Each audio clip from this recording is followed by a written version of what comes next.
Hello, everyone. Today we're going to revisit the Las Cruces, New Mexico bowling alley massacre right after this short clip. Please subscribe, like, and comment, and I'll see you soon. The Las Cruces Bowling Alley Massacre occurred in Las Cruces, New Mexico on February 10th, 1990. 7 people were shot, 4 fatally, by 2 unidentified robbers at the Las Cruces Bowl at 1201 East Amador Avenue. The gunmen shot the victims in an office, then set fire to a desk in the room and left the scene. The case is currently unsolved. On the morning of February 10th, 1990, the bowling alley's manager, 34-year-old Stephanie C. Cenac, was in her office preparing to open the business with her 12-year-old daughter, Melissa Repass, and Melissa's 13-year-old friend, Amy Hauser, who were planning to supervise the alley's daycare. The alley's cook, Ida Hogan, was in the kitchen when 2 men entered through the unlocked door. One pulled a .22 caliber pistol on Hogan and ordered her into Cenac's office, where she, Repass, and Hauser were already being held by the other gunmen. The gunmen ordered the women and children to lie down while taking approximately $4,000 to $5,000 from the bowling alley's safe. Soon after, Stephen Terran, the alley's 26-year-old pin mechanic, entered. As Terran had been unable to find a babysitter for his 2 daughters, 2-year-old Valerie Terran and 6-year-old Paula Hogan, he intended to drop them off at the alley's daycare. Not seeing anyone in the alley, Terran entered Cenac's office and stumbled onto the crime scene. The gunman then shot all 7 victims multiple times at point-blank range. They then set the office on fire by igniting some papers before leaving the alley. The bowling alley fire was reported at 8:33 a.m. Officers responding to the call discovered that Amy Hauser, Paula Hogan, and Stephen Terran had died at the scene. Valerie Terran was rushed to the hospital but declared dead on arrival. Repass, despite being shot 5 times, called 911 on the office phone, allowing emergency services to respond immediately and saving her life along with her mother's and Ida Hogan's. However, Cenac died in 1999 due to complications from her injuries. Police set up 10 roadblocks surrounding Las Cruces within an hour of the shooting and carefully screened anyone leaving the city. The U.S. Customs Service, Army, and Border Patrol searched the area with planes and helicopters, but no arrests were ever made.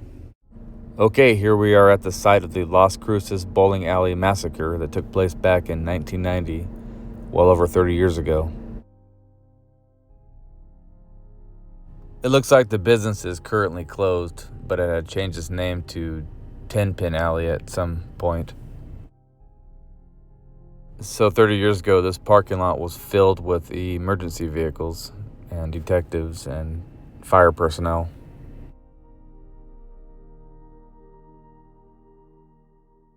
What makes this incident extremely tragic is the fact that the gunman had no problem killing children, which is absolutely awful.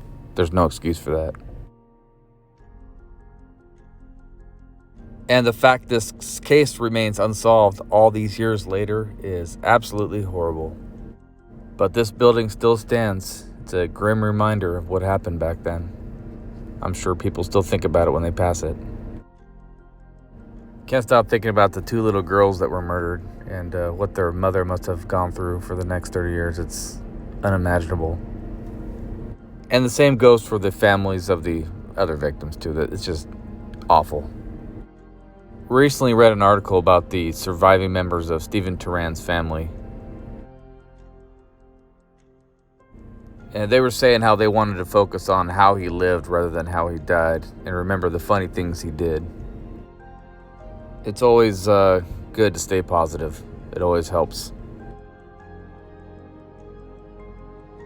Okay, here's the backside of the bowling alley.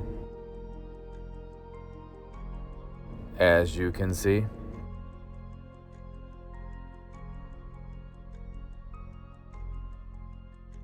Apparently, the police chief of the local police department has said that they are still aggressively pursuing any leads that they get to this day. And they have spent thousands and thousands of man-hours investigating this awful tragedy. And I believe even the FBI has gotten involved in helping to solve this, but the investigation still continues. Another look at the front of the building here. Apparently this building or business has changed hands a number of times over the last 30 years. But nothing can erase the horrific tragedy that took place on February 10th, 1990.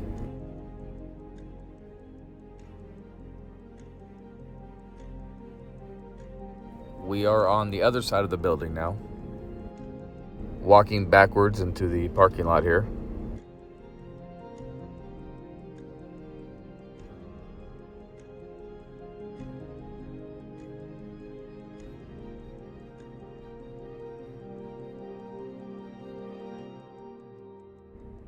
It makes you wonder if the men that did this could ever be forgiven for this horrible thing.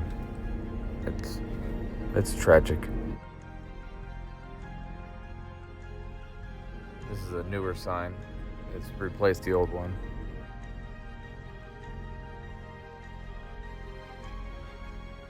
And we'll take a look back towards the business here. There it is.